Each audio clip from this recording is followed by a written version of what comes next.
Hello,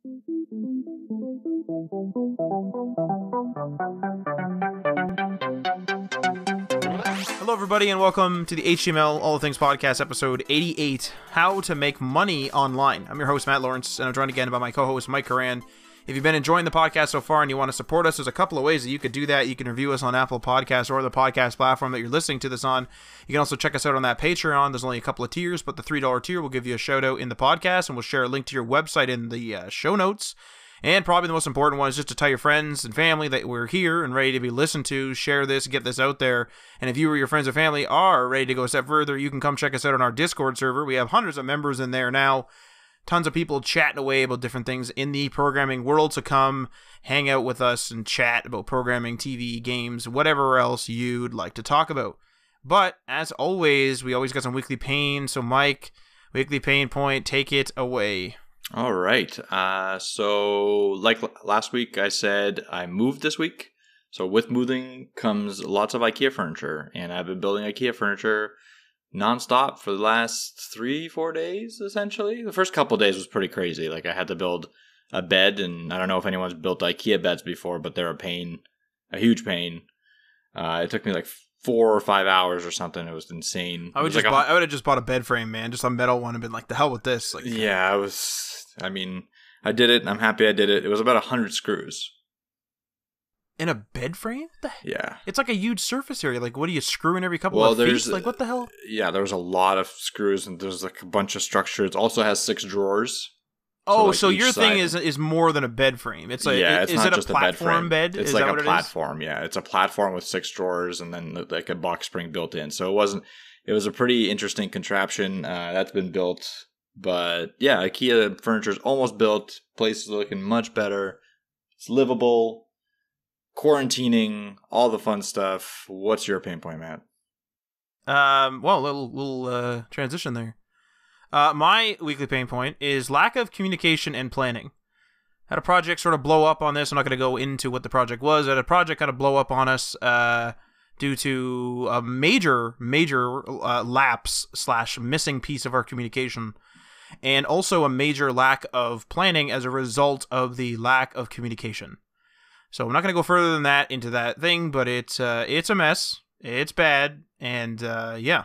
Now I will say I've reported on this like 3 or 4 times now, but I will say that I don't know whether I'm depressed, but I no longer get animated about things. Maybe I'm depressed. What a thing to say! I'm a little bit worried because I usually get fired up. I'm freaking out. But I just read this, everything blew up in our face, and I was like, well, there it goes. Like, as if I was expecting it, and I really wasn't, and I just, like, I'm angry, I'm annoyed, you know, I've, sent Mike some text, but, in no way was I in a freak-out mode.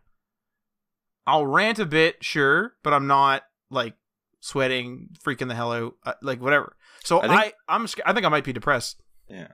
I think the big thing is that none of our projects, other than maybe one, really define our business right now. Yes. So if one does blow up in our face, and this is on purpose, like we did this purposely, it's not a panic-inducing moment because we're still working on you know what I mean. Like that second, you can go and start thinking about a different project and continue working and being paid and etc. So the diversification, yeah, the diversification definitely helps in that kind of scenario. So I think that's helping as well, rather than the depression. It also, well, I don't know if I'm actually depressed. I'm not actually sad, but it's weird for me not to get super freaked out. Maybe I'm just becoming one with the tech job. I don't know. Something's wrong with me. I don't know. Maybe there isn't something wrong with me. Maybe this is the way it goes. But anyway, stay tuned during this long path of depression. Potentially. A little scared. I'm actually legitimately scared for myself. We'll see. Because everyone is in quarantine too, so. That's exactly what I was about to say is, there's been days now where I've been sitting there watching TV, and I look and I'm like, is it light out there? 7 a.m. And I've been up on all night. And I'm like, oh my God. And then I go to sleep and basically pull a night shift. But then sometimes that night I get super tired, so I fall asleep and then wake up at 9 or 10. And then I just work a regular day the next day. So, actually, seriously, and I'm sure this is the same for a bunch of people, all sense of days and time are gone. They're gone. That's it. It's over. It's already over. Like, after this, I might start like a whole new project and not finish till tomorrow at 11 a.m. Like, I have no idea what's going to happen. It's to that degree. Sometimes last night I was exhausted at 7 p.m. for some reason. What if you just don't look... What if we just all collectively stop looking at watches and calendars? What would happen? Would that be a good thing for the world? We'd probably go mad. I think we might go mad. Why? I don't know. No, there would be no planning. I will say this, though. If you do not have a clock in your bedroom, you will sleep better. That is actually a fact. Is a phone count? If you can... Okay, it's a matter of seeing the time itself. So, for example, I will now set my Google Home to tell me or to wake me up at a certain time. And then, even though there's not a battery backup, nothing's really like super critical. If it is super critical, I'll use my phone instead. I don't know why my computer just woke up beside me. But anyway, if I do not have a clock on where I can see it, I fall asleep faster, and I fall asleep I re-fall asleep if I wake up better. So if you wake up, and I look and I'm like, damn, I got 10 minutes left, I automatically try to like wake myself up. But now I fall asleep, I don't even know what time it is. And I just go back to sleep until the alarm. And I actually do sleep like way better. Now, little Matt life hack right there. A little Matt life hack, but like, I took it from somewhere, like I read it somewhere or something. And it actually does work. I've done a few nights with a clock and a few nights without a clock. And the nights without a clock absolutely are better. Like at least 40 to 50% better. So, just take that, give it a go. Like, just as long as you have an alarm, who cares, you know? But yeah, okay. So that's a long weekly pain point little section there. But we got a pretty big episode there. Pretty big episode here. It's all going to be about making money online and how to do so. Now, I know this is going to be a popular topic, but I'll probably topic for a good reason due to this quarantine stuff. But I'm just going to rip through your segments, and then I'm going to go through go through the headings of the segments, and then I'm going to go through the actual segments themselves. So the first one is going to be how do you make money online? What's the different methods? You know, what's it all about, kind of thing. And the segment number 2 is I'm going to be exploring the different ways that I touch on in segment number 1, so ways to make money online. And then the third segment is going to be general note / advice. So just some general things that I thought up as I wrote the notes for the second segment. Just some things that you should kind of keep in mind when working online and in some cases working anywhere. Okay, so let's jump in here into segment number 1, how do you make money online? So with so many people stuck at home and out of work these days, making money online sounds like a really attractive proposition. So this episode will actually be focused on less traditional ways to make money. So for example, I'll be avoiding things like if you normally work in an office and you're just working from home now, I'm just going to be avoiding those. And I'm going to be sticking with things that I'm calling internet brew businesses. So stuff where, you know, now and years back, if you typed in, how do I make money online? These type of businesses, these type of ideas showed up. So for example, an influencer is sort of an online business, or how to make money online.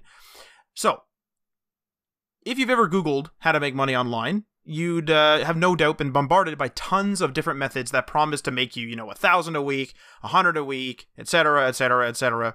And some of these methods include surveys, affiliate marketing, freelancing. So this includes various markets like if you're a freelance tutor, if you're being a virtual assistant to a few people, if you're selling a service with digital goods as a deliverable, or even physical goods, if you conduct the actual business online and then you ship the goods out, that's considered, in my opinion, a freelancer. A copywriter, if you're writing copy for yourself or for another person.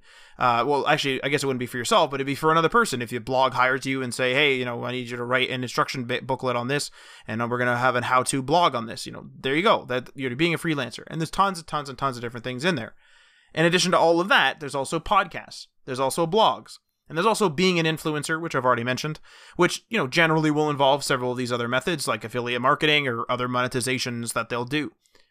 Well, many of these methods advertise the aforementioned salaries or earnings that would take your money online making to the forefront of your household income. So maybe overtake your job that you were laid off from because of this whole COVID thing, or maybe it would actually, you do it as a side hustle and then bam, becomes your actual full income. It's important to note that these results will, okay, all in caps here in the notes, all will 100% of the time vary, and it's rarely, and I should have capitalized that, rarely, if ever, easy to get a good amount or any money going at all. Now, that's not to discourage you, that's just to be realistic, because every business is like this, and online businesses are really no different. There's some little differences, obviously, due to their medium and the fact that they're online, but in reality, they still need a grind, they still need some work put into them, a lot of work put into them, they still need dedication. So, for example, a ProBlogger article from 2012 stated that 10% of bloggers make 0%, or $0. 28%, okay, of bloggers make $10. And 25% make $10 to $99. Now, this is a, relatively medium-ish sample size. It was 1,500 ProBlogger readers surveyed. So as you can see, there are a lot of bloggers out there that are, that are monetized, but just aren't living on their earnings. And what are we talking about? We're talking over 50%, because 28%, 25%, and then another 10%, right? So we're talking a lot of bloggers here are not making good amount of money. You're not living off of $99. That's just not going to happen. So I'm going to have a link to this article specifically in our show notes, just so you guys can look at it. It'll explain all their numbers, and they have a bunch of other stuff in there. And ProBlogger is sort of like a source, if you will, just as an aside, for if you were interested in doing the blogging portion of one of these jobs. Now, I'm going to actually jump into the second segment here, ways to make money online, unless Mike has any other comment. Yeah, so with all these numbers and with like the promised $1,000 a week or $100 a day, I think you made a good point saying that these are, I don't even know if you can call them estimates. I think these are just number catching, like just to catch you to start doing whatever they want you to do. So always take numbers like that with a grain of salt. Obviously, something that comes to mind is like a lot of pyramid schemes. That's what they're going to try to get you in at with these, like, make money online, make $1,000 a day or $1,000 a week. That's usually the start of a pyramid scheme. So, be very, very, very apprehensive when you're getting into something like that. I think the main takeaway from maybe this episode, or maybe just learning how to make money and stuff like that, is do something, do it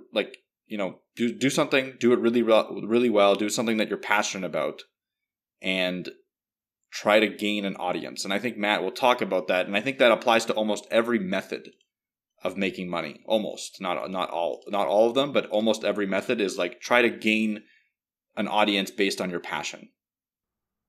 Yes, yeah, and I'll get into like talking about niches and stuff like that within passions and that type of thing in the second segment here. But I do want to follow up your comment with something as well. So those numbers that you often see, the $1,000 a day or $1,000 a week, $100 a day, whatever they're advertising, are oftentimes they're very headlined, if you will. So for example, and this is maybe a little bit morbid, but I'm just going to say it. We've had official government Ontario medical models given for how many people are going to die from COVID-19 in our area, in our province.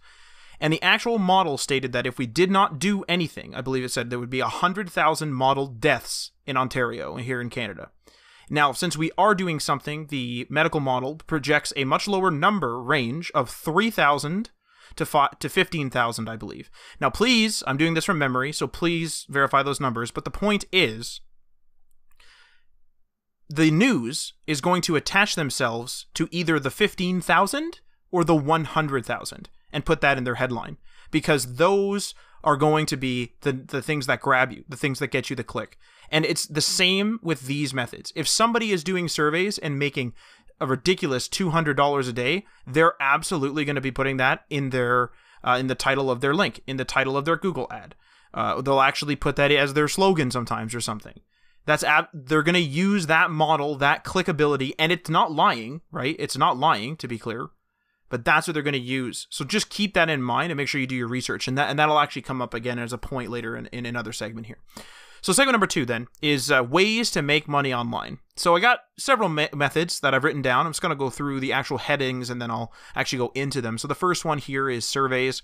Second one's going to be affiliate marketing.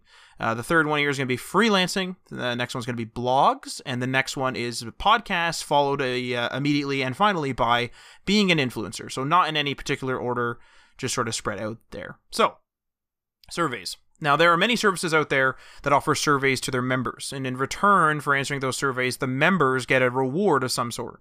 And these can include things like prepaid credit cards, PayPal Cash, gift cards to various outlets, maybe a check, et cetera, et cetera. It's up to these websites. And many surveys just pay a few dollars or even pennies sometimes, but some can offer, a little more depending on how in-depth they are. You can make a fair bit of money from doing surveys online, but a lot of time and effort is required, and I don't think a lot of people realize that. Paid surveys are often much more involved than just checking off some boxes. They're typically filled with pages of information that you'll need to fill in. And on top of this, you'll need to do several surveys a day in order to be paid. Now, a reason why I mention this is because a lot of people are probably thinking surveys, that's easy. I've done surveys. Yeah, but you probably weren't paid for them. Or if you were, they were those Google surveys from the Google Rewards app or whatever it's called, and you were paid, 10 cents or something like that. And if you're a part of that app, so if you don't know, there's an app where you do Google surveys and you get a little bit of Google Play credit towards your stuff, and that's what I use to rent movies, for example. So those surveys will, if they have one question, will maybe pay you, a dime. But if they have 4, 5, 6, 7, 8 questions, sometimes they'll even pay you up to $1. But those are few and far between. So these paid survey things are usually scaled up from that. Obviously, these Google ones are meant for a quick one. But the point is that scale and difficulty is exactly what you're going to see here. If someone's going to pay you $10 to fill out a survey, it's going to be a big freaking survey. You may have to look up numbers. You're going to have to calculate things. You're going to have to maybe verify some stuff. It's going to be a big, big, big undertaking. Now, you might be wondering why doing something as simple as a survey overall would make you money, and really the answer is simple. Companies need information in droves in order to make marketing plans, in order to identify which products people need, etc., etc., etc. And in the current landscape, we give a lot of our information already out on things like social media, creating accounts on various services that require information to be filled out, on GPS apps. So sometimes they'll track us and they'll be like, hey, he likes pizza restaurants. So when you drive to a new town, they're like, hey, there's a big pizzeria here. It's got a good rating. Why don't you go check it out? Or, hey, you normally like shopping at antique shops. There's an antique shop in this town. Go check it out. Those type of things. So we already give out information without actually doing surveys. And that's just because our devices are always on us and we're always connected now as a society, if you will. However, only so much of this information can be gathered automatically from services like the ones I just mentioned. So surveys allow you to actually sit down and give concrete numbers to things or give an opinion on a product or products in great detail. This is very valuable information if, for example, a manufacturer of a device is looking to iterate on a product. Do the people like the color? Do they like that it's soft plastic? Do they like that it's grippy? Is it too slippery? Should it be made of glass? Should it be made of plastic? Should it be this? Should it be recyclable? Are people upset about this? Are they not upset about this? They need to know so then they can make the two of whatever they're making. So this type of information, this is why they pay for it, because they don't want to go out, spend $1 billion or something crazy on iterating on a product and then make like $15 in sales. That's really going to hurt them. So by them spending $100,000 giving tons of these surveys, giving out money to all these survey doers, if they're gonna pay out to these people, there's even if their next product is like a mediocre one, they're still gonna save a lot of losses because they're gonna have the information. They're gonna have known like, hey, this is probably what the people want. It's still a little bit of a guessing game, but them paying out that initial amount can still save them if it's a big company like $1 billion plus. So this is why they do it. So one thing I want to chime in here with surveys is I have a feeling that surveys are going to be a bigger deal as we move towards a more secure future where Facebook, Google, they make all their money right now on being able to track you. If we ever get to the point, and I believe Europe is getting there pretty quickly, where that tracking will be illegal, and you'll have to opt in or something like that, they're going to lose a lot of their information. And their entire product runs on pure information. Like, to be able to sell advertising spots, they need all that information on their users. So I think surveys will come in play with more money and more opportunities for people. So maybe it's something to keep an eye on. The other reason that I think that as well is the economy is moving in a different direction nowadays.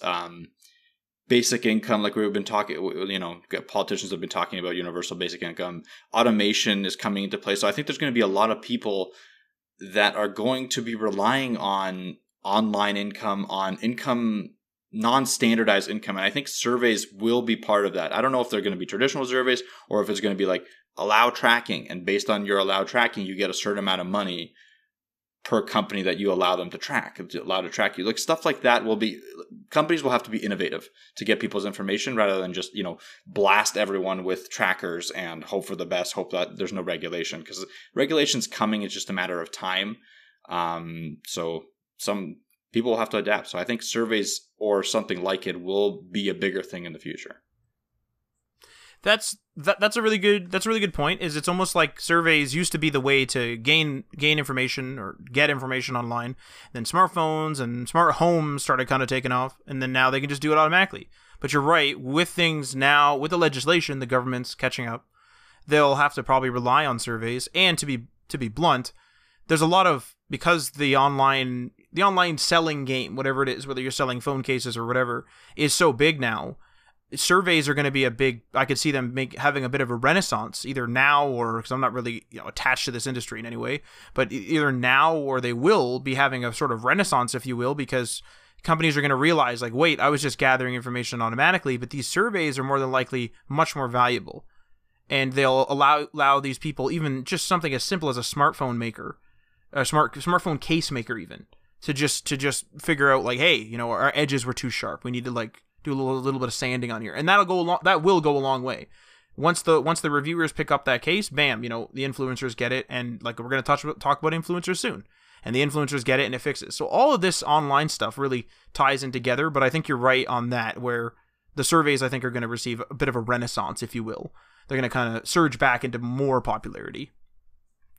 Then the next thing here is affiliate marketing. Now, this type of marketing generally goes hand in hand with another type of online business, like a blog or something like that. For example, anything really that gets people's attention, and more importantly, clicking on stuff. And I'll get into that in a second here. So, generally, affiliate marketing involves, surprise, surprise, becoming an affiliate of a certain brand or a website and then selling something on their behalf. So, for example, if you're an Amazon affiliate and you have a popular podcast on gardening, you might have some affiliate links for gardening tools. And when someone clicks on one of your links and then buys that product, you'll gain a commission from Amazon for helping them with the sale. So you've effectively been their salesman or marketer in this case, hence affiliate marketing. Now, as mentioned earlier, generally you need to have a platform of sorts in order to have an actual audience to market to. Like I said, a blog or podcast or something like that. If you put an affiliate link on a blog with no readers, then there's no one to buy the product that you're affiliated to. Now, with that said, there are a bunch out there, of course, innovators, clever entrepreneurs, if you will, that have figured out ways of getting their affiliate links in front of thousands of eyes through things like maybe social media ads or other innovative methods. And at the end of the day, you need people, you need people to click the link, okay? You need people to click the link. They need to buy the thing that the link leads them to. So short of breaking any sort of law or short of breaking the terms of service that you signed, use your imagination on how to get more clicks. That's what these entrepreneurs have basically done. They figured out, hey, I'm going to pay 10 cents a click, and when I buy this, I get $50 in commission. So how many people do I need to get this in front of in order to get a purchase? Oh, look, I'm now profitable. Let's buy a whole bunch of ads on social media or whatever they're doing, right? That's sort of the innovations that I'm talking about.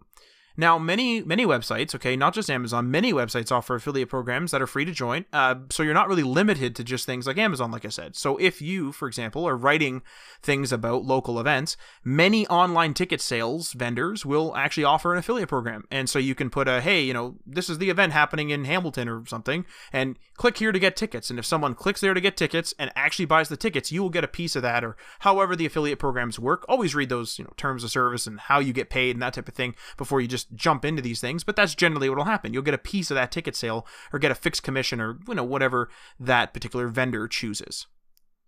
So an interesting thing with affiliate marketing is it's a no cost way to support people that you want to support. So influencers that you want to support or up and coming influencers, whatever. If they have affiliate links and you don't particularly want to join their Patreon or whatever, and you're looking for the item that they're advertising, you can click on that link, buy that item for the exact same price that you would have bought it on Amazon regardless, and they'll get a portion of that income. So it's a no cost to you way of supporting someone. I think it's a pretty good marketing strategy for both sides. Like I'm a big supporter of affiliate marketing as long as it's clear. Like I always want to make sure that someone's not just putting like a random link in there, like if they're hiding the fact that they're affiliate marketing, because some people don't want to do the affiliate, then that's their choice. But you should be telling like, hey, this is an affiliate link. Most people do, but just watch out for the people that don't, if you're particular about supporting them or not. But yeah, it's a good way to make money. And it's a good way to support someone. 100%. And if you were going to buy that product anyway, you, the consumer, aren't paying that commission. They're just basically getting paid commission as a salesman would. So generally speaking, the product, the ticket, whatever it is, isn't going to be more money to you, the consumer. It's just a little bit of your sale, a little bit of the profits, however the vendor works, is going to go to the affiliate. So 100%. And we've had affiliate links in the past, and we've tried to state every single time, hey, these are affiliate links. We're going to get a monetary kickback. This is how this works, basically. So moving on to freelancing then. So freelancing is probably the closest, I'd say, to quote-unquote traditional work, as I mentioned in the first segment. And actually definitely the closest to traditional work out of all of the different options that I have in this segment, I'd say. Basically, if you're freelancing, you're offering services or goods in exchange for money or some other payment. And you could be something like a copywriter for a website. You could even do physical goods. You could make crafts and sell them to order for clients. So they call you on Etsy, or they message you, or they request something to be built on Etsy, for example, or some other marketplace, or even on Facebook, just by messaging, and then you make that craft for them and send it to them. You're a freelancer. Be a graphic designer. That's a big one. That's a big thing in terms of freelancing online. You can also become someone's virtual assistant. So maybe you work your regular 9 to 5, but you're the virtual assistant for 4 or 5 people. That's very possible. Some people are really good at it, and that's what they'll do. You can also translate. So translating text is also a popular one. You can translate stuff. So if you know of recently one of my articles actually that I wrote was translated into, I believe it was Spanish, and to be put on a Spanish site. I gave permission for that, and someone translated it. So if you're a person that can translate, there's a little bit of a market there for you as well. So stuff like that. And this obviously goes on and on and on. There's tons of stuff you can do. Again, use that entrepreneur mindset and figure out, what can I offer online kind of thing. I saw tarot card readings. Multiple people offering online tarot card readings because everyone's in quarantine and can't go to like the business itself. So like there's a big market. It's all over the place. So in general, okay, freelancing means that you're not employed by any one company. You bounce around from job to job, typically in the same field, but you could jump from, different ones like graphic design or to copywriting to whatever the heck you want. But basically, you're self-employed with no loyalty to any one customer or company. That's basically how it is. Now, you might be like, well, what this definition seems to be moving a little bit as we go on, and that is true. So to me, anyway, the term freelancer is a little bit fluid, and this is especially true when it comes to online entrepreneurs. So, for example, even though Mike and I own and operate a web agency, Digital Dynasty Design, we still consider ourselves freelancers because we're independent and we work for a variety of customers. While some, would not consider us freelancers because we have this web agency, and have an established business, we do, because we have so many, like we've already talked about, the diversification of our business. We have so many different customers, different projects all around, Webflow, whatever, Typo, everything, web apps, the whole shebang, Chrome apps, everything. So we're all over the place. And so we have that like bounce around mentality. So that's it. I would say if we get really big and we make it so we're only making WordPress sites, then at least in my personal definition, we're no longer a freelancer, although we kind of are because we're bouncing around. So do you see how it's like fluid there? It moves around a lot, and that's sort of why the definition has changed throughout the episode. Now, in terms of making money online, if you have a service or a talent that you'd like to offer someone over the internet, even if it involves you shipping goods to them, then you can be a freelancer. So there's freelancer marketplaces like Guru or freelancer.com, I think, or you can just be a freelancer. Like you could go on social media, post that you have something for sale, and people could maybe, hey, I want to buy this table from you, or hey, I want to buy this from you, or hey, I want to buy this hat from you, and can you make more of these hats? Can you make these stickers? Can you be a graphic artist for this? You can do all kinds of things. Basically, you're a freelancer. You're bouncing around, you're a freelancer. So one thing with freelancing that I've noticed a trend over the past few years maybe is I think it's better to be a more specialized freelancer in terms of if you want to get consistent work and if you want to be able to actually, use your time wisely rather than like a general. I'm going to use web development as an example because that's what I know. So if you put yourself out there as like, I'm a web dev freelancer, period, The amount of stuff you're going to get, like, hey, can you build me a site for $50, or can you build me, a site for $100? And then those clients, the amount of that kind of stuff you're going to get is going to be pretty high. Whereas if you say, hey, I'm a WordPress developer specializing in e-commerce implementations and installations, or something even more specific, like I specialize in e-commerce for clothing brands. I think that's where you find your niche, and that's where you find your consistent user base, and that's where you find your like repetition. Because as a freelancer, you want to you still want a consistent income, and you want a good income, and you want to be able to predict your projects. So like if a client comes to you and is like, hey, I need if you're an e-commerce WordPress freelancer and he tells you, hey, I need an e-commerce WordPress site, you've done it 10, 15, 20 times. You know how long that's going to take. You know how much you can make off that, and you know how much when your next project is going to be, essentially. I think that's the way to go. And I'm not saying that that's exactly what we did, but we did find our best freelancing gig, and the one that, continually pays out through that kind of implementation. We decided to go into Chrome apps and Chrome extensions, and we advertise ourselves as Chrome app and Chrome extension experts. And that's what got us our freelancing gig.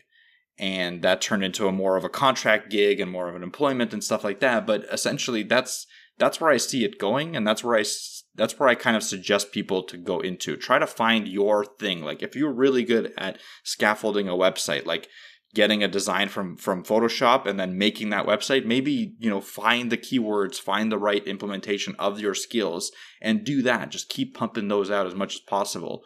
Now, the arguments to be made, like maybe you're stagnating your learning, but this is all about making money. I think that's how you make the money. 100%. It's literally a factory. A factory doesn't constantly innovate its process to make an item. Certainly there's innovations that are made, but those are made slowly and calculated because they know, oh wait, this will save us $1 million over a year. But the real strength of a factory producing things, or in this case you producing things, a service or a good, is the speed. Can you quickly bang this out? If you're going to get paid a handsome amount per website, and you're able to do that website in a day, you're going to get paid more overall. You're going to get paid 5 times a week if you work 5 days a week. If you take 8 months to do one website, you're only going to get paid 1 time in 8 months. So there's literally straight up math, right? Straight up math. Moving on to podcasts then. So you're listening to one right now. So I hope. So podcasts are a huge market with new shows popping up every day. Many podcast hosts get into the game to make money online. So however, it can be a real long road to monetization. They can be monetized in a variety of ways, whether through ads that play or are read by the host on the show itself, or through episodes, covering specific topics. Sometimes a company will pay you to cover a certain topic, like, hey, talk about my product on your episode. Have an episode focused on my product or my service. They can absolutely do that. They can sponsor an episode. Now, you can also bring other more indirect methods into it, like talking about a product and then having your audience buy that product, or at least attempt to have them buy that product by using an affiliate link that links to that particular product. So if we start talking about, I don't know, I'm looking at a mouse right now. So they're talking about a computer mice, and we love it so much, we can maybe be like, hey, there's an affiliate link in the thing. If you really want to buy this mouse, it'll support us. Go buy this mouse. So we can absolutely do that. And we have done that with a couple of our, I think, equipment episodes in the earlier days. Now, because podcasts are such a big market these days, it can be very difficult to get noticed. And just like blogging, did I already do blogging? No, you skipped it. I skipped blogging. Right, skipped. All right, well, that's fine. I'm gonna go into blogging. Don't worry about it. But anyway, so just like blogging, which I'll get into in a minute, apparently, this almost requires that you find a niche so that you'll stand out. It's also very important, I mean very important, to remember that it's difficult to get people to do an action.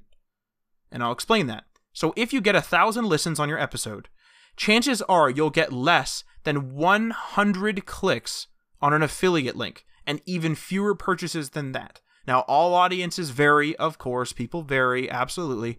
But with that in mind, okay, sometimes monetizing with no additional action can seem rather lucrative. So those ads that are played during the episode, the user is already listening to the show. So by them hearing the ad, you've monetized that free user, and there's been nothing. There's been no other action that they have to take. They're already there, and they've been monetized at that point. Now, this assumes you're being paid for impressions, and it also assumes you have a lot of impressions, a lot like this. So this is why you have to play the balancing game. If your affiliate links are paying you $1,000 a buy or something crazy, you're selling something real big, and your audience hates ads, sometimes you got to go to the affiliate route. But sometimes you got to monetize those free people. If no one's buying anything, you got to monetize those free people, have ads in there. Or sometimes you can do both. So this is where the business sense comes in. This is where some experimentation. It's okay to piss your audience off 1 week and be like, okay, guys, whoa, no big deal. Communicate with your community. Sorry, we'll do it this way. That's just the way it has to be. You have to do some testing. You have to do that. That's the way it is. Yeah, podcasts are an interesting route these days.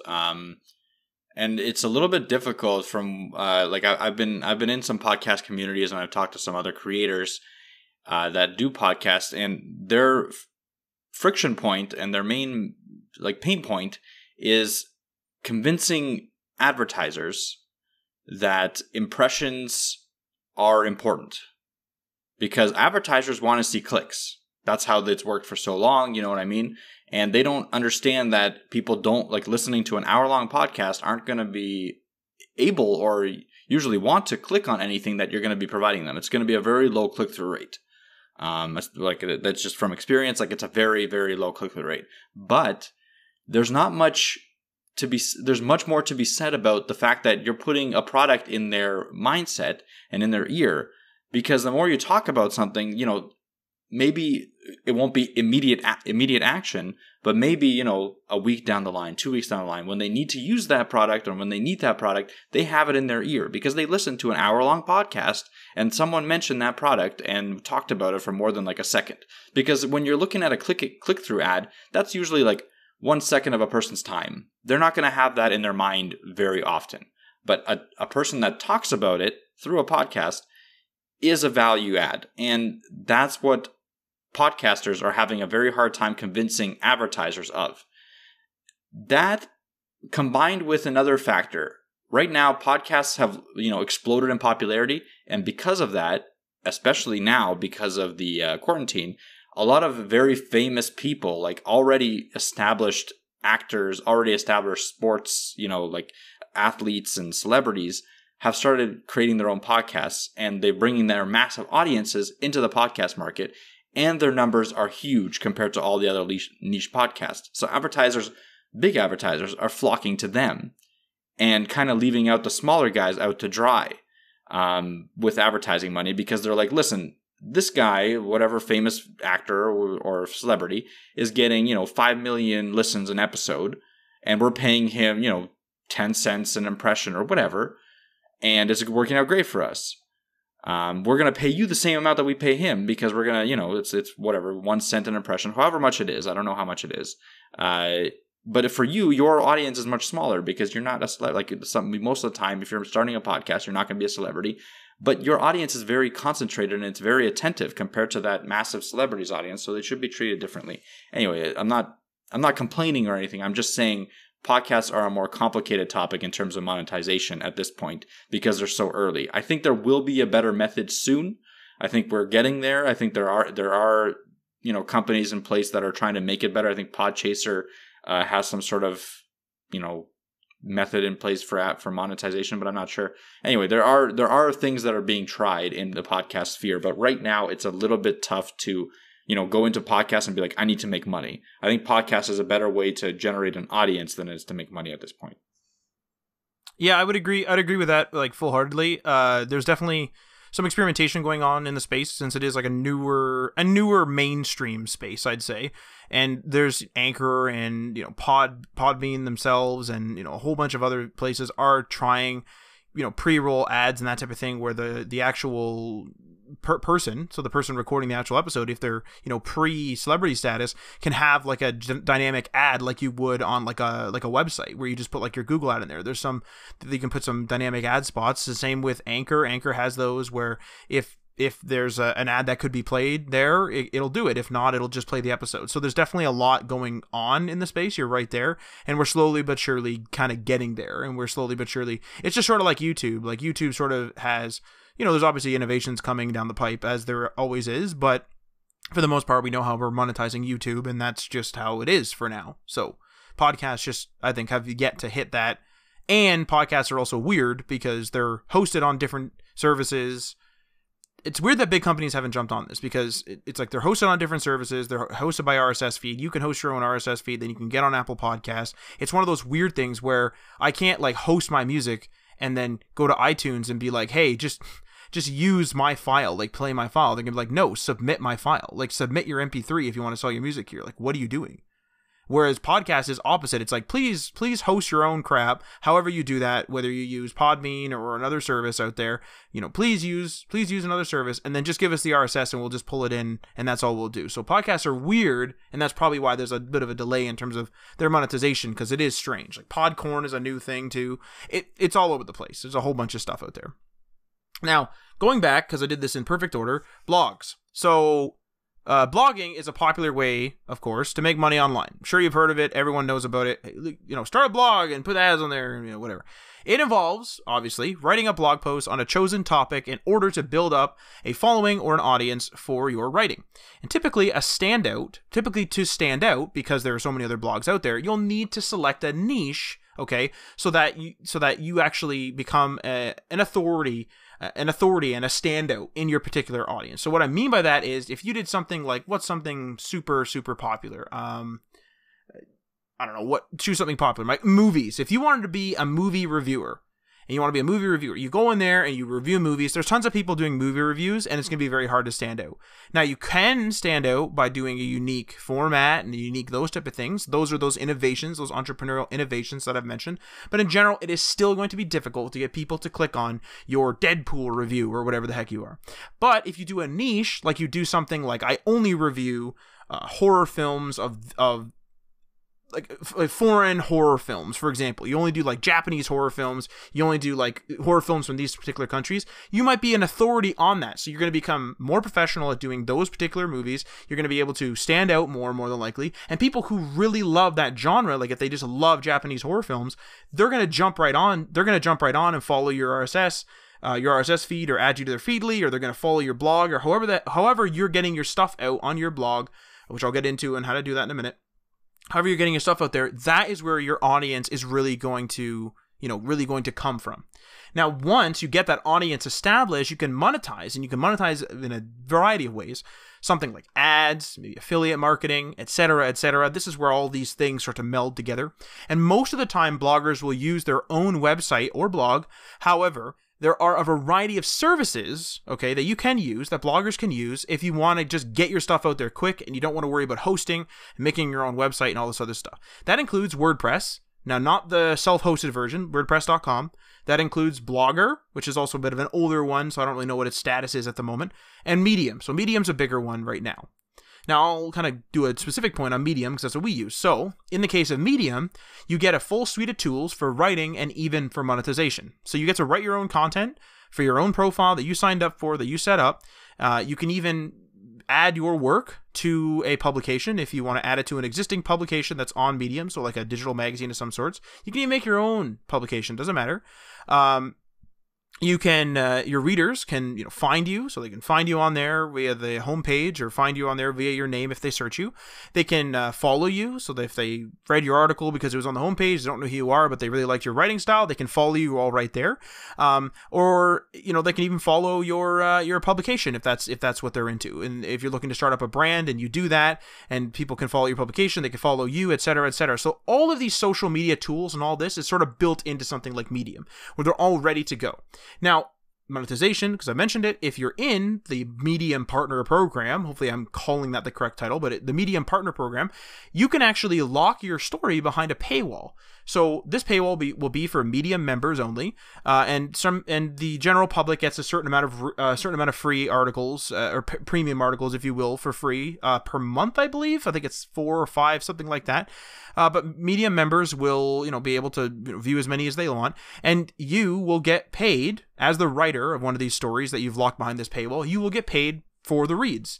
So I've received, I think, $1 or something, which I forfeited because I didn't do all the. There's a whole bunch of stuff you have to fill in as an affiliate, and I just didn't do that. But the point is, I could have made $1 right there. And if I was big into blogging, because we're not massive into it, our podcast is the biggest thing by far. If we were big into blogging, you can see how those numbers can really add up. I do know someone who's easily made $250 off of a single article just because they went a little bit viral and they were in a niche. They were in cybersecurity. So kind of look at Medium, see what's trending, use their tags, read stuff on Medium, absorb content on Medium. And I would suggest you become a Medium member yourself if you want to be on Medium, and you can go through and you can do this. Now, the thing is too, is if you feel free to experiment. You don't have to be on one of these things forever. If you use self-hosted WordPress and you hate it because you just can't do it, and then you go on Medium and your audience follows you, or you gain an audience on Medium, you can just go on Medium. If you start on Medium and you hate it and you want to go self-hosted, or you want to go to Blogger, or you want to go to someplace else, or just WordPress.com, go ahead. You can absolutely bounce around. You can start writing here, go over here, go over here, go over here, etc. So that's sort of, experiment with your stuff, and all you're going to be doing is honing your craft. You're going to get faster at writing. You're going to get better at writing. That's just the way it is. And then your articles are going to get better and better and better. You're going to find out what people like, what they don't, and then you'll be able to gain an audience all over the place. And that'll be one of my points, I believe, in the third segment about how you can kind of be everywhere and bring your audience around. And again, I'll touch on that in a later segment. Now I'm going to move on to, again, in perfect order, being an influencer, unless Mike has any comments on blogging. Shaking his head no, so we're going to go right into being an influencer. So one of the oldest ways of monetizing, okay, is being an influencer. But the internet, in particular, has completely changed this game.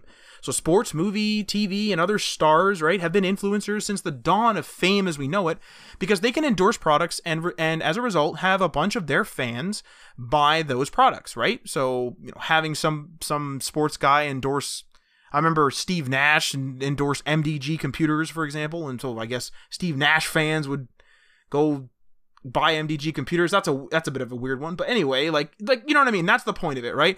Anyone who's a big fan of Steve Nash might be like, damn, and they just go buy an MDG computer now whenever they need a computer. So stuff like that. But when it comes to the internet, okay, you don't need to be a sports star, movie star, TV star. Influencers are all over the place, okay? Everyday people, okay, will become, if they're trying to become an influencer, will become massive social media icons just by posting cool photos or making funny videos.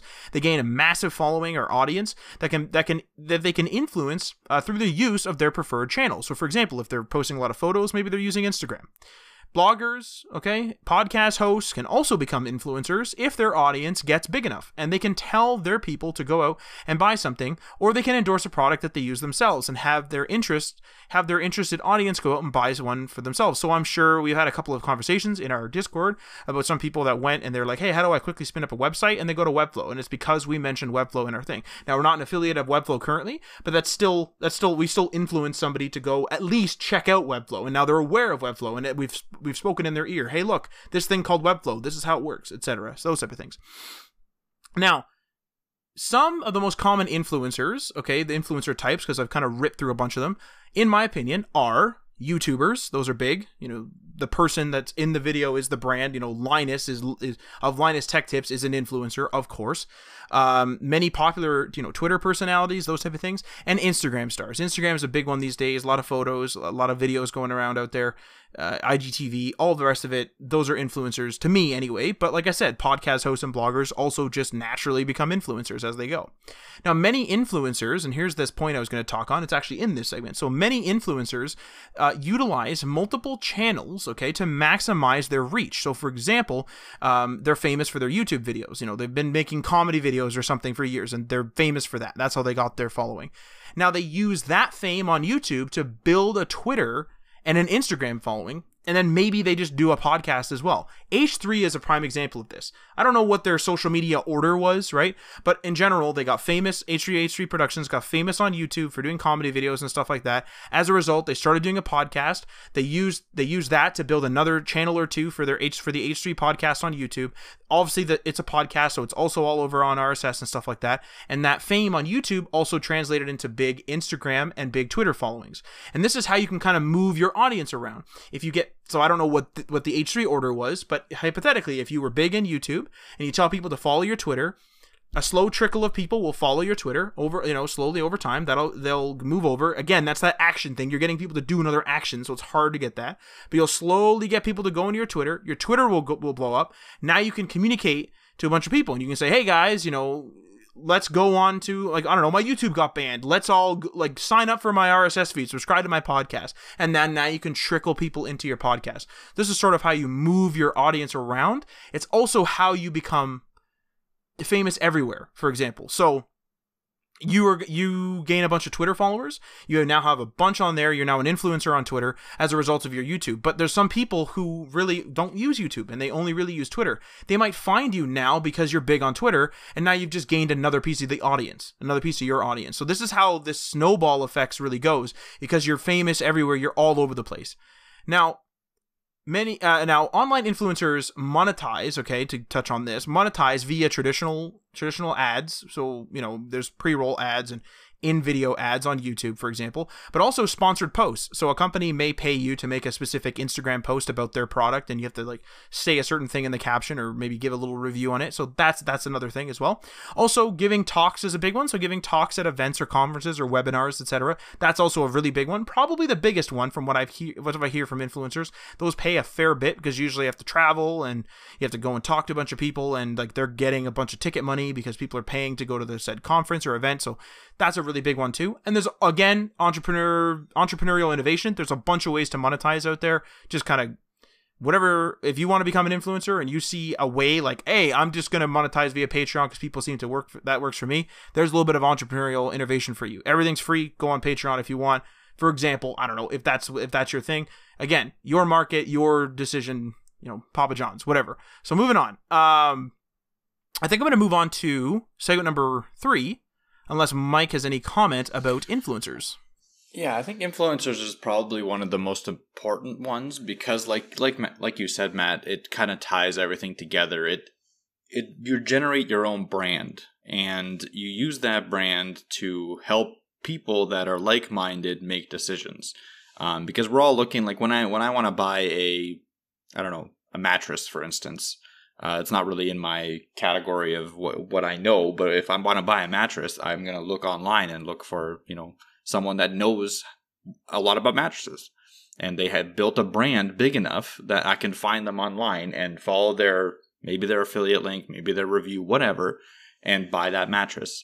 It also works in a way for your own internal community because everyone has kind of their core fans and people that are part of their community. Like if you're a web developer, there's a lot of us, shout out to our Discord server that talk a lot about web development. And if, let's say, someone in there recommends something to someone about, for instance, like Matt was saying with Webflow, we've recommended Webflow.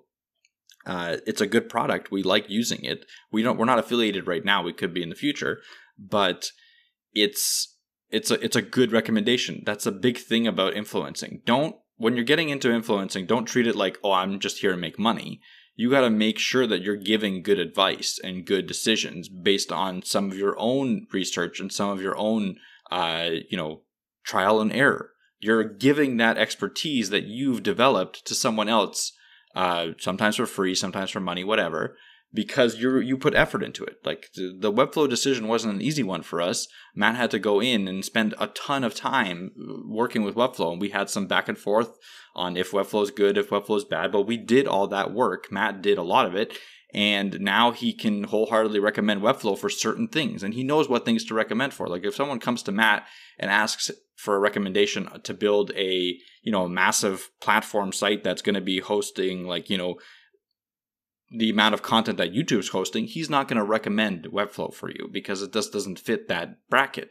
But if someone comes to him and be like, hey, I need a really basic website that works really well, that's responsive, and I just need to get it up quickly and, move stuff around visually, like I'm more of a visual person, then Webflow is a good solution. So that's just one example, but treat your audience really well and you'll be treated really well for it too, in my opinion. And I think that's the best thing about being an influencer or being someone that's constantly online or whatever is having those interactions with people and getting to know your audience and getting to know that core group, because that core group is just really cool people that are usually very like-minded to you because that's why they've attached to your, brand. Yeah, that's a really good way to put it. It's like it's a big entrepreneurial world out there on the internet, I think, is basically almost like a closing note before my general notes, if you will, and based on your comments too. Is it's a big entrepreneurial world out there, and at the end of the day, no matter what it is, whether you're a big company in real life and in a retailer, or you're working online, you need an audience of sorts, and so you need to be able to influence people just in general. Having a big, I don't know, what's a store out there? Having a big Radio Shack, let's just use a clothes store. Having a big Radio Shack, for example, back in the day, that used to commend, even like, because I remember buying stuff at Radio Shack, that used to commend a name. It'd be like, damn, like I got to go to Radio Shack. I need to buy this electrical component. I'm going to Radio Shack. I want to buy a radio or something, right? That used to commend and influence, that brand used to influence people. And if Radio Shack was still around today, I'm sure that they would be trying to do different things, maybe a Radio Shack podcast or something like that. It's just the influencer game has always been there. It's always been there. It's just now online has made it blow up, and there's just a lot of different ways to do it. Of course, if VR takes off and some people live their life in VR, there's going to be ways to make money in VR, and there's going to be influencers in VR. That's just literally the way it's going to be. And it's just because the internet is still a relatively new tool. Stores have been around for years, hundreds of years. And now we have a new way to do online business or a new way to do business online. So this is why everything seems like it's exploding, and it's kind of because it is, but not because everything's going to be, the .com bubble that popped. It's because everyone since the dawn of time has been an influencer. Imagine being way back in the day, you're the only general store in a small town. You've just influenced those people to come to you because they don't want to go to the next town on their like horse and buggy. Like literally that's influencing people. You have a big store, like if you didn't have any store sign and they didn't know it was a general store, you're not influencing them. But you have this big old store sign up there, general store, that's an influence. It's just that simple. It's just a matter of the term influencer is changing. And that's just the way it is because there's a new way to do business.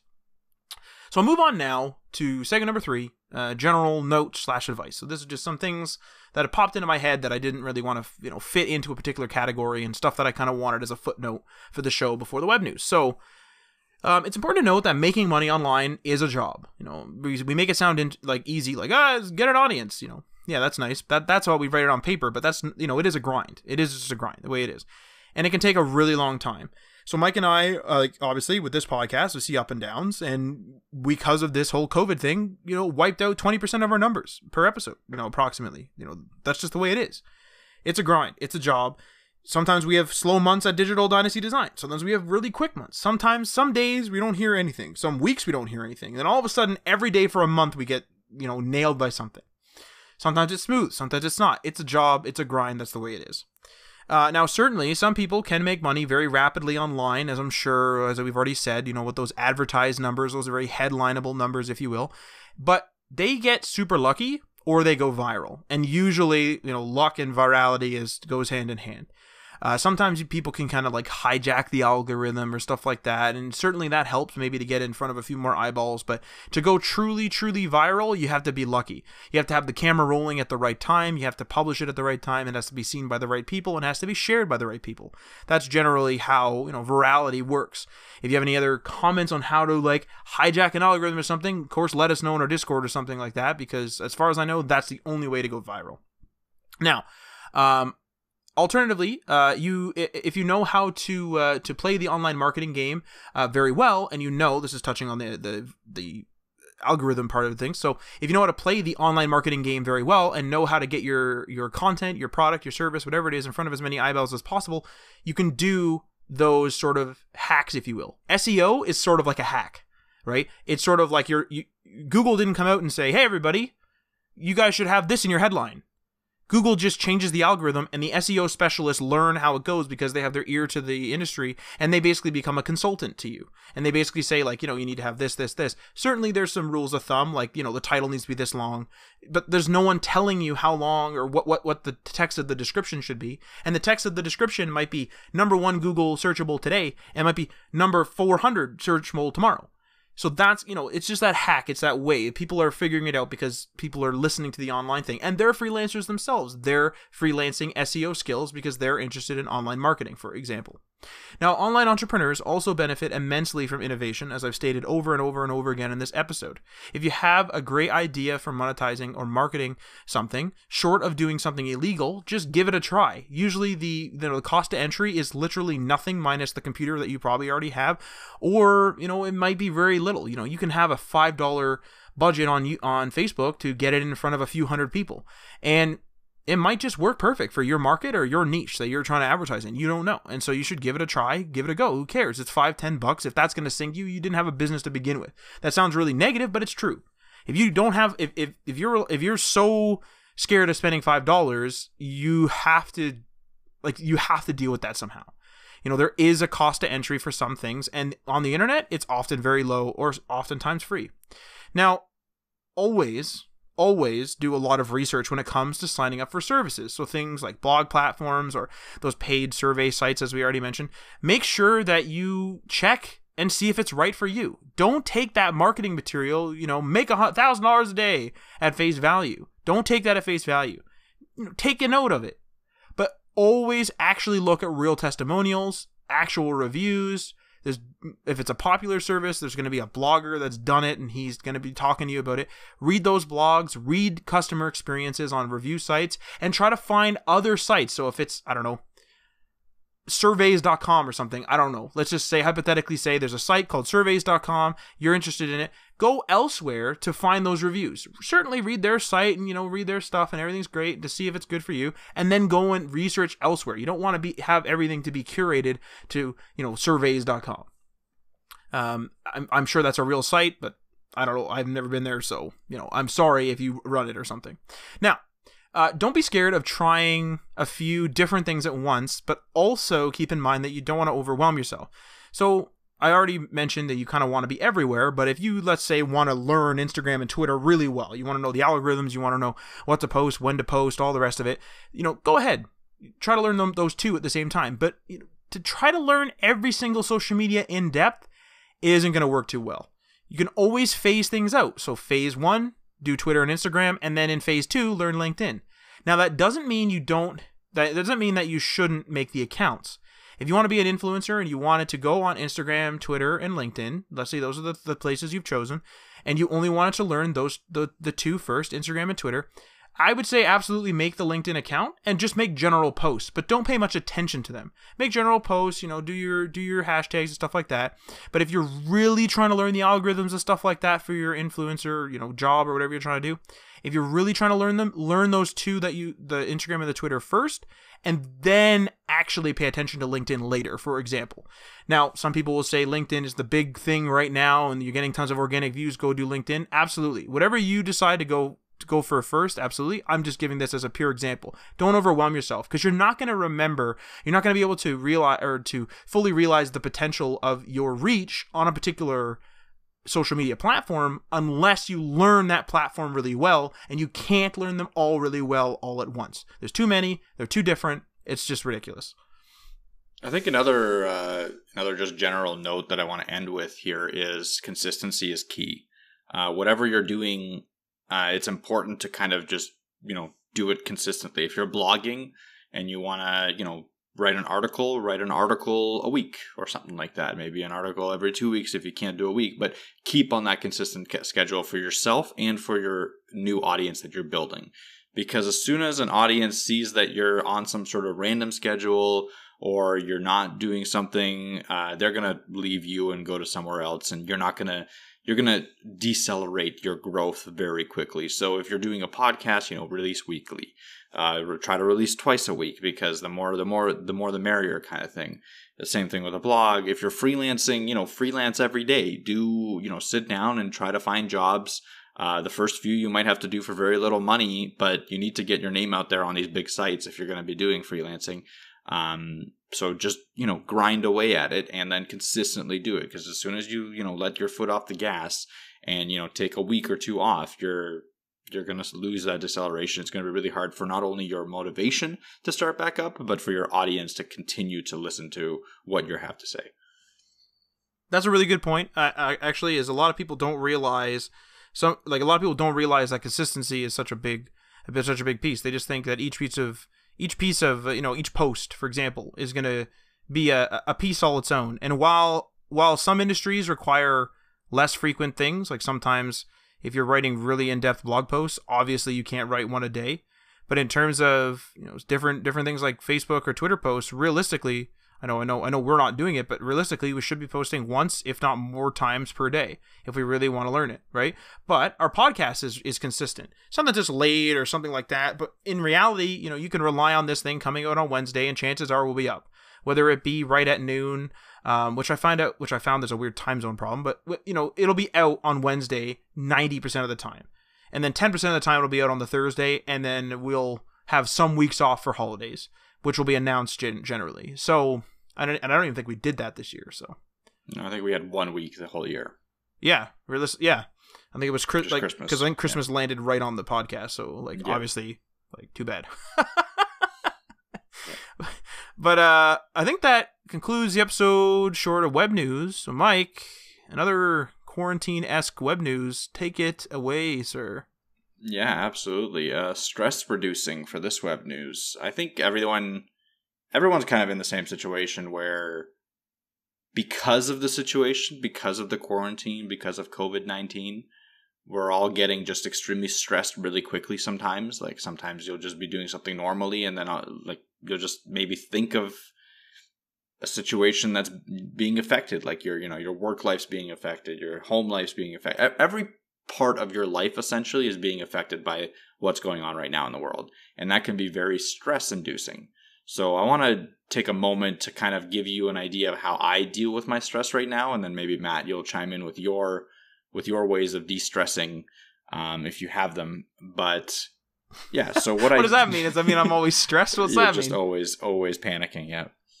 So what I do to avoid stress is exercise, mostly just like going for walks outside or working out at home. Usually it gives me like a little bit of a euphoric experience after, like I just feel better after. During I'm focused on the exercise, so that helps too. And also playing games, single player and co-op games specifically.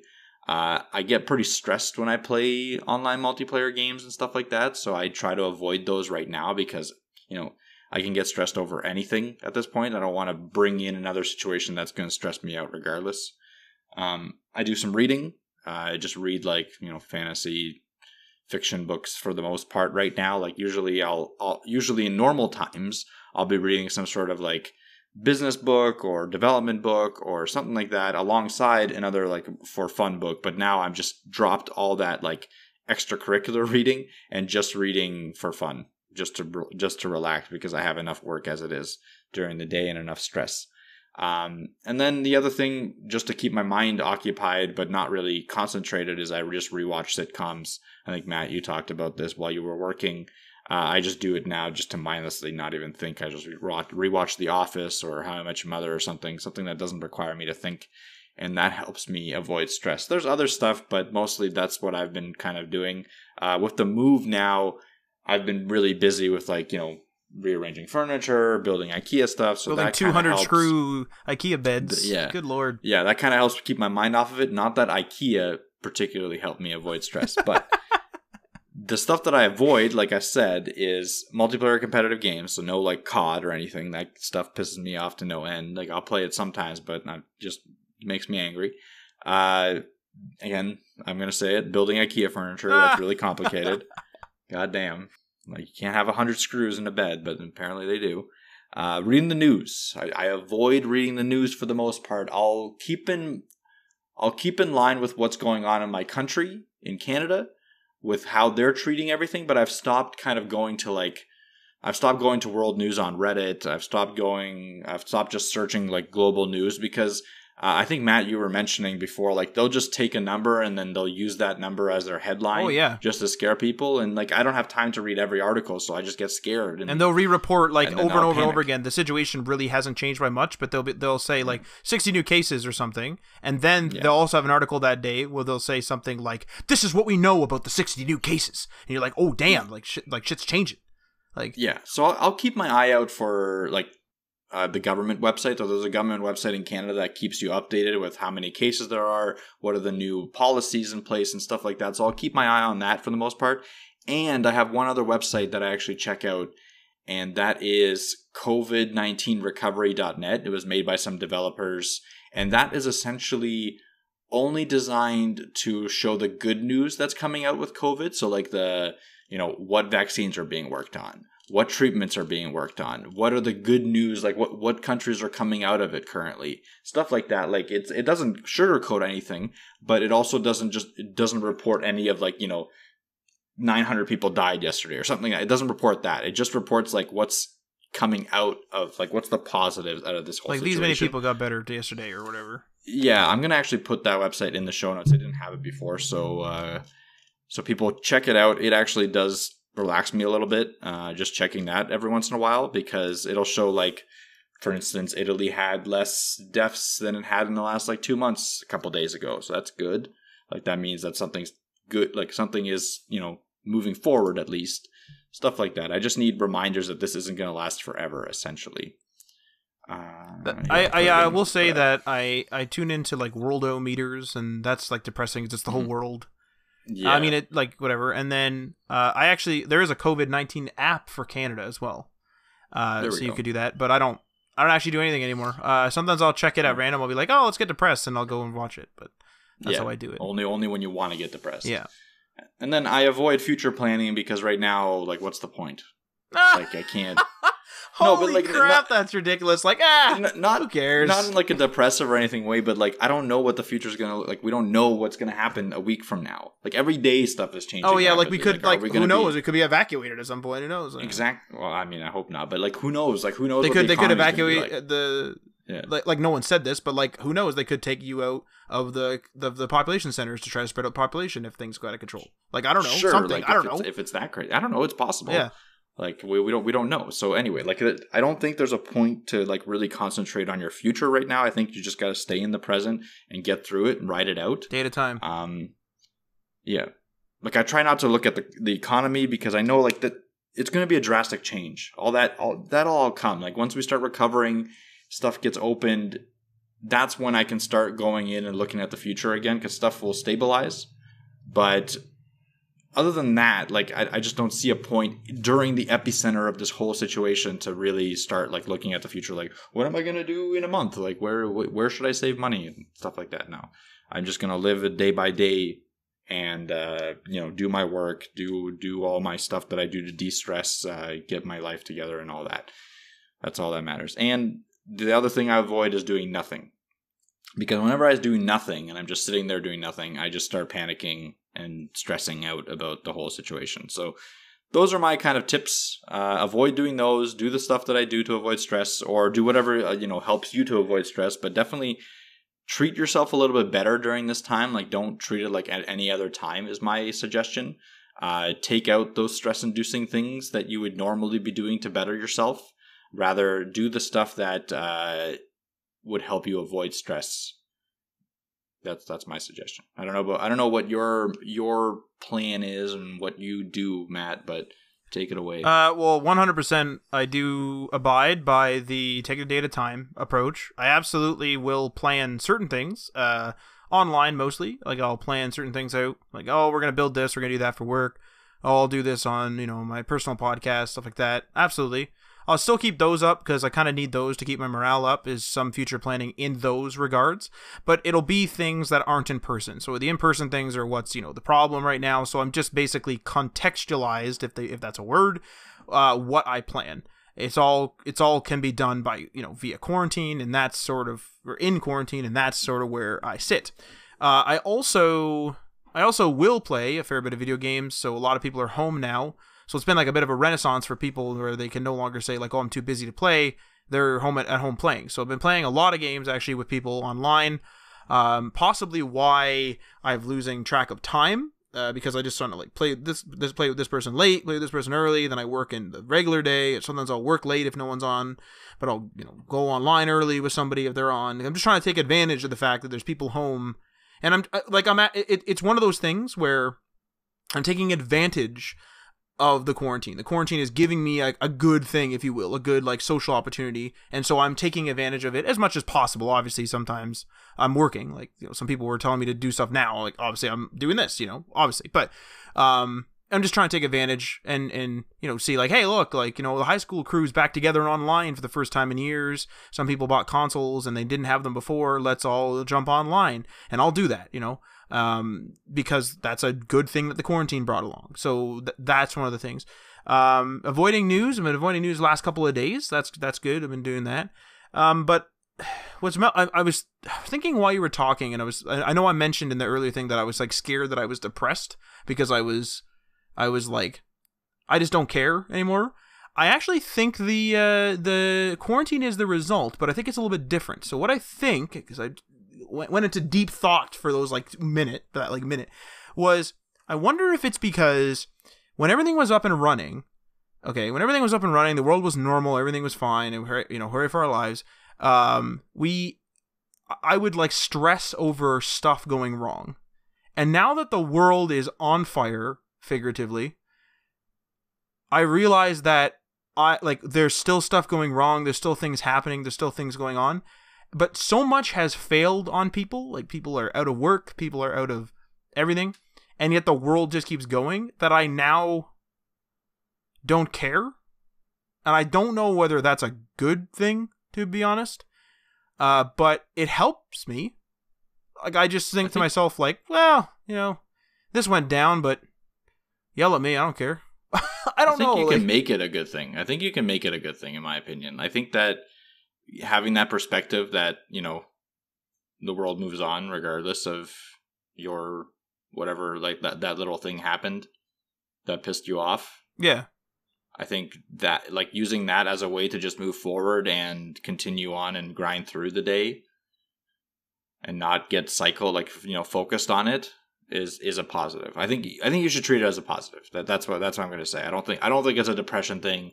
I think it's literally you gaining perspective on the situation thing. Yeah, like, I'm just realizing that even though the world has collapsed, figuratively again, the world is still going, if that makes sense. And so, another thing, actually, another perspective is it's like, if the world was blowing up and we were totally safe, you would, keep an ear to the events of the world, but you wouldn't be freaking out. If someone close to you suddenly were to get sick with this coronavirus, you would then turn your ear off to the world, or maybe just listen a little, and you would be focused on your family member or your friend getting the treatment they needed, and whatever. And so the way I'm thinking of it is, it's like, because there's a situation in which I will be alerted if someone gets sick, and because in that situation I will then be turning the world news off, is the world news that important to me? And the answer to that is no. I don't, like, if all of country X, to make it neutral, if all of country X gets the coronavirus and they have a 50% death rate or something crazy, that and Canada just has a 1% or something, that 50% doesn't affect me. It sucks for them, but I mean, short of Canada saying we need to ship all our people over to country X, I'm not going to worry about it, right? It sucks for them, of course, but that's just the way it is. But yeah, so a lot of games. I've been doing a fair bit of video watching while doing work, which I've always done. I am 100% better, as I've already stated, at dealing with hectic situations. I now let. This is weird. I now let the panic settle over. So I go like, okay, I'm freaking out about this, and I kind of let it settle, and then I go, okay, now let's deal with it, because I have to deal with this anyway. So, and I just sort of like let the emotion go. I acknowledge it existed, and then I just go. Whereas instead, I'm like panicking the whole time, right? I'm like holding on to it. But yeah, I don't know. That's sort of how it's weird. It's like a lot of people are having a lot of trouble with being closed in, and I feel like I'm mentally healthier in a way, which I still am scared is that depression? I don't know. It's weird. Like, I'm more level-headed. Like, I wake up and go like, oh, there goes something else. Like, there it goes. I think we're just more set up for this. Like, I feel not exactly the same way, but I feel like I do have that. We have a leg up on the situation because of our jobs, because of what we've been doing. Like, it's just we have a different experience than most people that work the 9 to 5. You know what I mean? So we are going to treat it different. Like, it's going to be just a different experience for us. So I think we should be happy about that. Yeah. And that's it. Yeah, I'm still... Hope that... Go ahead, sir. Yeah, and hope that the situation is over soon, because it still sucks. Like, it's it's bad. Yeah, it's like most everything is bad, but at least we have a leg up on the situation. And hopefully out there, listeners, you have a leg up too. Like, if you're, in the web development career, or you're thinking about getting into it, this is a good time, I would say, to really, push forward and get into it. But yeah, I don't know. One other thing I do actually, and this will lead to, I think, an important point, especially for people who maybe are more extroverted, is having phone calls with people, video calls in particular, help quite a bit. I've done quite a few of them now, especially with my girlfriend. I'll video call her, of course. But one thing that her and I are doing is we are future planning, like, just things we want to do. So, but stuff that isn't time sensitive. So if we're like, hey, like, we've never been to this little town, because she likes checking out little towns and stuff. So it's like, hey, let's look at this area. The geography of that area ain't going to change. So whether we go in 2021 or we go in 2 months, it doesn't matter, realistically. It'll be different clothing we wear. The hotels and stuff are all still going to be there. And so if we're like, oh, let's do a weekend. Okay, well, let's plan a couple of weekends and not have a date for them. And so that gives us like an out where we're like, oh, let's check this out, let's check that out. And it leads to a lot of conversations and a lot of, research and stuff like that. And so I feel like extroverted people might benefit from that, where they're not planning on going like, let's go to this thing in June. And then they get disappointed because, June rolls around and maybe things aren't better and that thing is still closed. Instead, I'm just like, hey, let's go check out this small town. The town's still going to be there in 10 years. It's like a 100-year-old town or something, So that's it. So I don't know. That seems to help me a lot. And I will say that there are times where I'm just anxious, but I know it's because of the situation. Like, it's almost like a grief grip, if you will. And I find just like video calling or letting that emotion pass is a big one for me nowadays. I think it's just me being like, well, this sucks. And then it just like slowly goes away, instead of fighting it and being like, no, I want to feel good right now. I just be like, no, whatever. Like, I don't know. Okay. Yeah, I think all that's good advice and good perspective on what we're feeling, and hopefully it helps people process their emotions and their thoughts. So yeah, I think we wrapped it up pretty good there. Yeah, I think that's sort of the end of the web news there, end of the episode. So we're in the old conclusion here. So thank you for listening. Make sure you don't miss an episode by subscribing on the platform of your choice. You can also follow us on those socials via @HTML All the Things. That's on Facebook and Instagram. We're also on Twitter via @HTML Everything. We're on Medium and we're on GitHub, and I think we actually passed 200 Twitter followers, if I remember correctly. So that's pretty good, or at least we're close to it. Anyway, remember we're also on Patreon. That's patreon.com/HTML all the things. Check out the tiers, give that a go, and many thanks to our $3 tier patron, Sean from RabbitWorks JavaScript. Find him at youtube.com/RabbitWorksJavaScript. Garrick from Local Path Computing and Web Design. Find him at localpathcomputing.com. Craig, a.k.a. Cosworth. Ryan Gatchell from Blue Black Digital. Find him at blueblackdigital.com. Chris from Selfmade Web Designer. Find him at selfmadewebdesigner.com. Tim from The Web Hacker. Find him at thewebhacker.com. And DL Ford from dlford.io. Feel free to leave a comment or a review on the platform that you're listening to this on, and we are signing off.